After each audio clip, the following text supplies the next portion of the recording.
What is up, people of the internet? It is me, Real American Politics, back in with a new video. And today, it is time that we do a 2024 Senate prediction.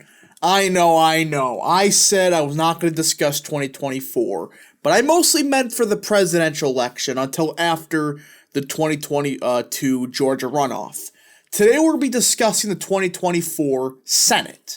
And we're going to be introducing my new methodology for predictions. I look back at my predictions this past cycle. I think a big problem came with margins. I was trying to predict margins instead of percent chance a candidate would win. And I think this is becoming harder and harder to do since you're getting such random swings in a lot of instances. So we're going to introduce a new model or methodology today that I will be using going forward, because I think it's a better idea to use, percent likelihood of a candidate winning than just trying to predict margins. Now, before we continue, I hope you enjoy these type of videos. If you do, smash that like button down below, subscribe, share with your friends, hit that little bell, follow the Twitter account in the description down below, and join the channel today. That is right, folks, for just 10 cents a day, you can join Real American Politics, only 10 cents a day. That's a phenomenal deal to help support the daily content. We all love that daily content, so I hope you join today. Alright, let's get into it. So this is the current state of the 2024 Senate. As you can tell, Democrats are in deep trouble. I know what happened in 2022 is a disappointment. I understand that. I know a lot of people are going to say, oh, same thing will happen in 24. Here's the difference. 2022, you look at turnout, what happened? Republicans just did not turn out. A presidential election, on the other hand, they're going to vote. So I think a lot of things we saw in 22, you can attribute to turnout. That's what happened. Look at the national popular vote. And I know a lot of people are going to say, oh, but, Michigan, it's like, okay, that's one state. But even then, if you had higher turnout, Whitmer would have won that race probably by 5 to 6 points. I understand that. But even then, a lot of these races, you can clearly tell it was a turnout problem. If Republicans got their base out, they probably would have won Wisconsin governorship. They more than likely would have held on in Pennsylvania. They probably would have won in a state like Nevada, definitely Nevada, maybe Arizona, etc. You look at all these states, that's what the problem was. Michigan is maybe the outlier. The rest of these states, you could definitely tell there was a turnout problem. Even in Michigan there was, but there's some other circumstances that did happen. So this is a current map for what Democrats hold and what Republicans hold. And it's time we introduce the new model, or I should say methodology. It's not really a model. This is how we're going to do it. So I did this for the House predictions. That's why the House predictions, yes, they had Republicans at 245. But when you account for a lot of things, it was around like a 230 to 245, margin of error, 250, I should say, that range. So it wasn't really that off. And this is how we're going to do it. Percent likelihood the candidate would win.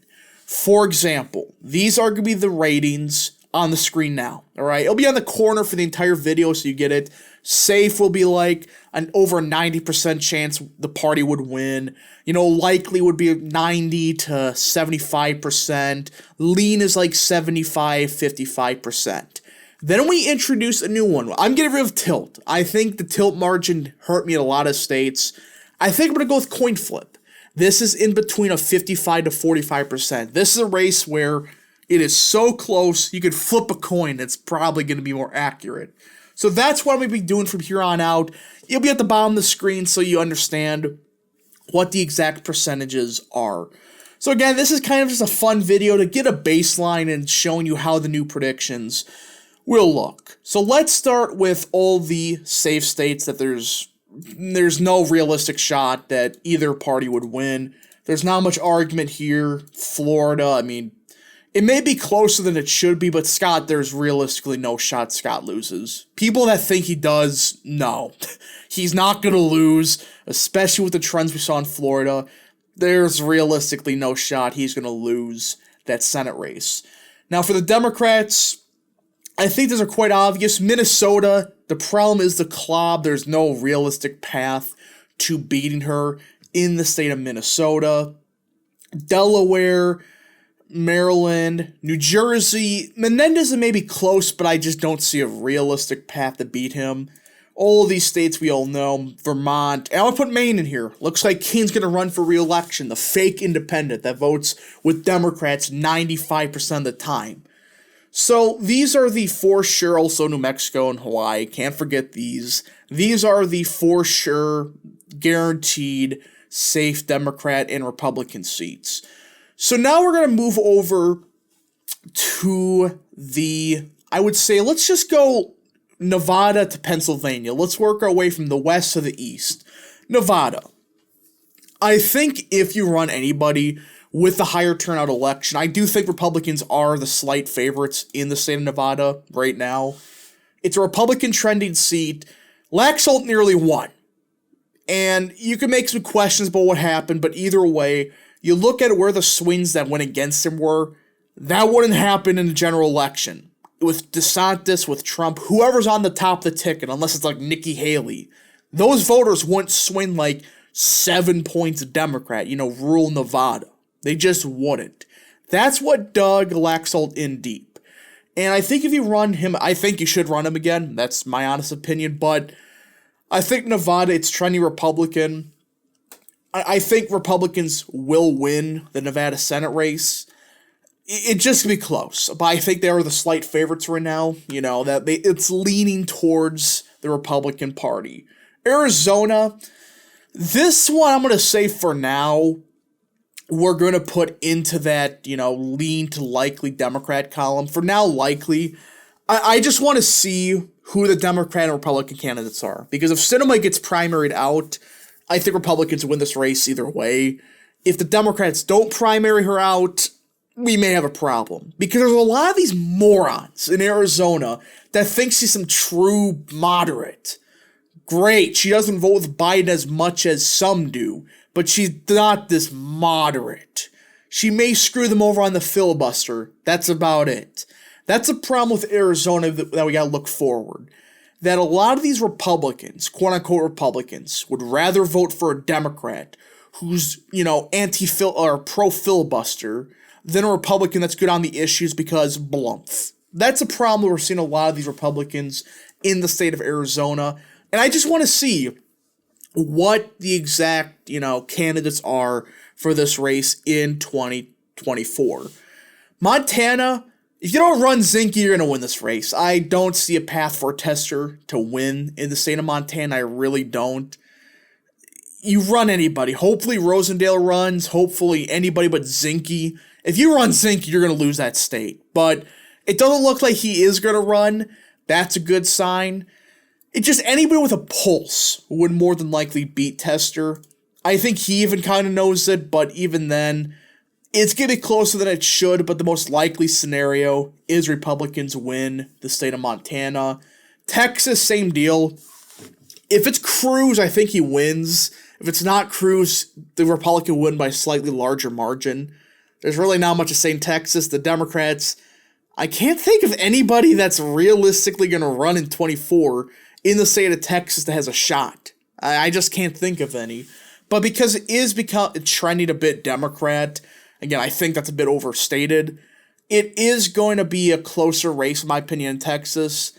But the likelihood of it actually flipping, not likely at all. So the state of Texas, I do think as of now, is likely Republican. Now we got the state of Wisconsin. And I'm actually putting this in coin flip. I think this is going to be depending on who the candidate is. Tom Tiffany, Mike Gallagher, etc. They're good candidates. If it's Tiffany, I think he has a serious shot. Baldwin's overrated. I'm getting sick and tired of these people that think Baldwin's this juggernaut. She won off the back of Obama and off the back of a blue wave. That's how she won that Senate race. That's the only reason she's even in there. If Obama was on the ballot, look, Tommy Thompson would have won that Senate race. There, I said it. That's the only reason she's even there. If that Senate race was in 2014, Thompson would have crushed her. So that's that in Wisconsin. I think it's a pure coin flip. It's just depending on who the Republicans are. And I just think Baldwin is an overrated candidate, but it is a 50-50 race we got to look deep into. Michigan, that we're screwed. There's not much to say there other than, yeah, no. There's borderline safe. The only way you can win Michigan is if the top of the ticket wins it by like 2 to 3 points, which is possible, but I don't see it likely. I think it's currently likely Democrat as of now, which is a disappointment. It should be, a toss-up, but I don't see anybody that can realistically win Michigan for the Senate race, at least. I mean, John James, I don't want him to kill his political career.